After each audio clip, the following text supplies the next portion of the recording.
Day 191, Exile, 2 Kings 25, 2 Chronicles 36, Proverbs 9 verses 1 through 6. Let's begin.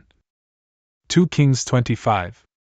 Then it happened that, in the 9th year of his reign, in the 10th month, on the 10th day of the month, Nebuchadnezzar, the king of Babylon, he and his entire army, arrived against Jerusalem. And they encircled it, and they constructed fortifications all around it. And the city was enclosed and besieged, even until the 11th year of King Zedekiah. On the 9th day of the month.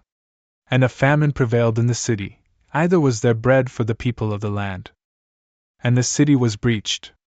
And all the men of war fled in the night along the way of the gate which is between the double wall at the garden of the king. Now the Chaldeans were besieging the city on all sides. And so Zedekiah fled along the way which leads to the plains of the wilderness. And the army of the Chaldeans pursued the king, and they overtook him in the plains of Jericho. And all the warriors who were with him were dispersed, and they abandoned him. Therefore, having apprehended him, they led the king to the king of Babylon at Riblah. And he was speaking with him in judgment. Then he killed the sons of Zedekiah before him, and he dug out his eyes, and he bound him with chains, and he led him away to Babylon. In the 5th month, on the 7th day of the month, the same is the 19th year of the king of Babylon, Nebuzaradan, the leader of the army, a servant of the king of Babylon, went into Jerusalem. And he set fire to the house of the Lord, and to the house of the king, and the houses of Jerusalem, and every great house he burned with fire. And the entire army of the Chaldeans, which was with the leader of the military, tore down the walls of Jerusalem all around. Then Nebuzaradan, the leader of the military, carried away the rest of the people, who had remained in the city, and the fugitives, who had fled over to the king of Babylon, and the remnant of the common people. But he left behind some vinedressers and farmers from the poor of the land. Now the pillars of brass which were in the temple of the Lord, and the bases, and the sea of brass, which was in the house of the Lord, the Chaldeans broke apart. And they took all the brass to Babylon. Also, they took away the cooking pots of brass, and the scoops, and the forks, and the cups, and the little mortars, and all the articles of brass with which they were ministering. And the leader of the military even took away the censers and the bowls, whatever was of gold for the gold, and whatever was of silver for the silver. And also the 2 pillars, the 1 sea, and the bases which Solomon had made for the temple of the Lord. The brass of all these items was beyond measure. 1 pillar had 18 cubits in height, and the head of brass upon it was 3 cubits in height. And the network and pomegranates upon the head of the pillar were all of brass. And the 2nd pillar had a similar adornment. Also, the leader of the military took away Sariah, the chief priest, and Zephaniah, the 2nd priest, and 3 doorkeepers. And from the city, 1 eunuch, who was in charge of the men of war, and 5 men out of those who had stood before the king, whom he found in the city, and Sophar, the leader of the army who trained the young soldiers from the people of the land, and 60 men from the common people, who had been found in the city.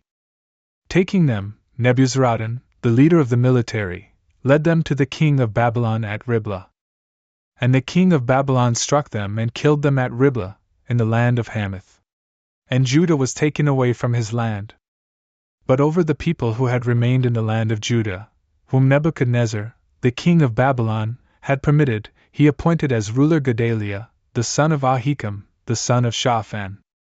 And when all the commanders of the military had heard this, they and the men who were with them, specifically, that the king of Babylon had appointed Gedaliah, they went to Gedaliah at Mizpah, Ishmael, the son of Nethaniah, and Johanan, the son of Kareah, and Sariah, the son of Tanhumeth, the Netophathite, and Jazaniah, the son of a Maacathite, they and their companions. And Gedaliah swore to them and to their companions, saying, Do not be afraid to serve the Chaldeans. Remain in the land, and serve the king of Babylon, and it shall be well with you. But it happened that, in the 7th month, Ishmael, the son of Nethaniah, the son of Elishama, of royal offspring, and 10 men with him, went and struck Gedaliah, who then died, along with the Jews and the Chaldeans who were with him at Mizpah. And all the people, from small to great, and the leaders of the military, rising up, went away to Egypt, fearing the Chaldeans. Truly, it happened that, in the 37th year of the transmigration of Jehoiakim, the king of Judah, in the 12th month, on the 27th day of the month, Evil-Merodach, the king of Babylon, in the year when he had begun to reign, lifted up the head of Jehoiakim, the king of Judah, from prison. And he spoke kindly to him. And he set his throne above the throne of the kings who were with him at Babylon. And he changed his garments that he had worn in prison. And he ate bread before him always, during all the days of his life. Also, he appointed to him an allowance without ceasing, which also was given to him by the king, for each day, during all the days of his life.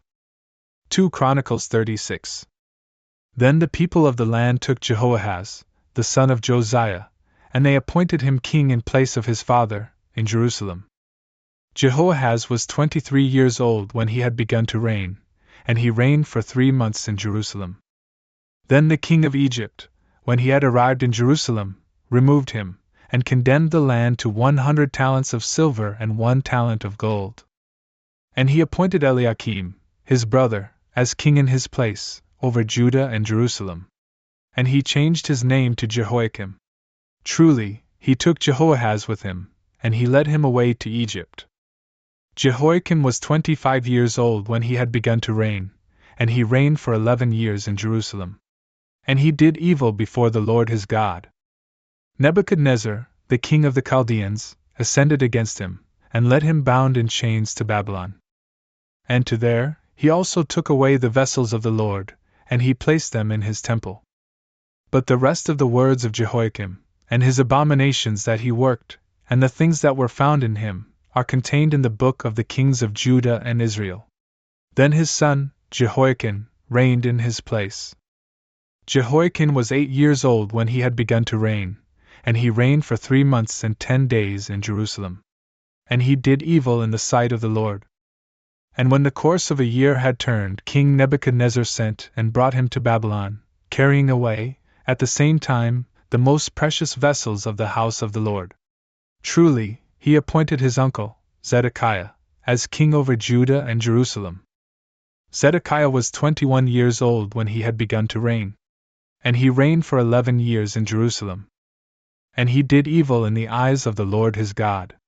And he did not show remorse before the face of the prophet Jeremiah, who was speaking to him from the mouth of the Lord. Also, he withdrew from King Nebuchadnezzar, who had bound him by an oath to God, and he hardened his own neck and his own heart, so that he did not return to the Lord, the God of Israel. Then too, all the leaders of the priests, with the people, transgressed iniquitously, in accord with all the abominations of the Gentiles. And they polluted the house of the Lord, which he had sanctified to himself in Jerusalem. Then the Lord, the God of their fathers, sent to them, by the hand of his messengers, rising in the night and daily admonishing them. For he was lenient to his people and to his habitation. But they ridiculed the messengers of God, and they gave little weight to his words, and they mocked the prophets, until the fury of the Lord ascended against his people, and there was no remedy. For he led over them the king of the Chaldeans. And he put to death their young men by the sword, in the house of his sanctuary.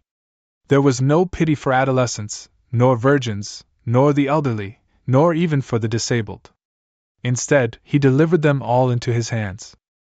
And all the vessels of the house of Lord, as much the greater as the lesser, and the treasures of the temple, and of the king and the rulers, he carried away to Babylon. The enemies set fire to the house of God, and they destroyed the wall of Jerusalem. They burned down all the towers. And whatever was precious, they demolished. If anyone had escaped from the sword, he was led into Babylon. And he served the king and his sons, until the king of Persia would command. And the word of the Lord by the mouth of Jeremiah would be fulfilled, and the land would celebrate her Sabbaths. For during all the days of the desolation, she kept a Sabbath, until the 70 years were completed.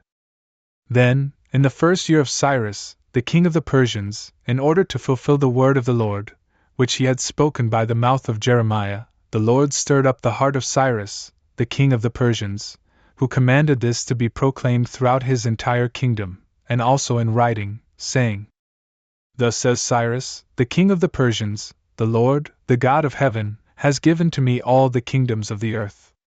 And he has instructed me that I should build for him a house in Jerusalem, which is in Judea. Who among you is from his entire people? May the Lord his God be with him, and let him ascend. Proverbs 9 verses 1 through 6. Wisdom has built a house for herself. She has hewn 7 columns. She has immolated her victims. She has mixed her wine and set forth her table. She has sent her maids to call out to the tower and to the fortified walls of the city. If anyone is little, let him come to me. And to the unwise she has said, approach. Eat my bread, and drink the wine that I have mixed for you. Leave behind childishness. And live and walk by the ways of prudence.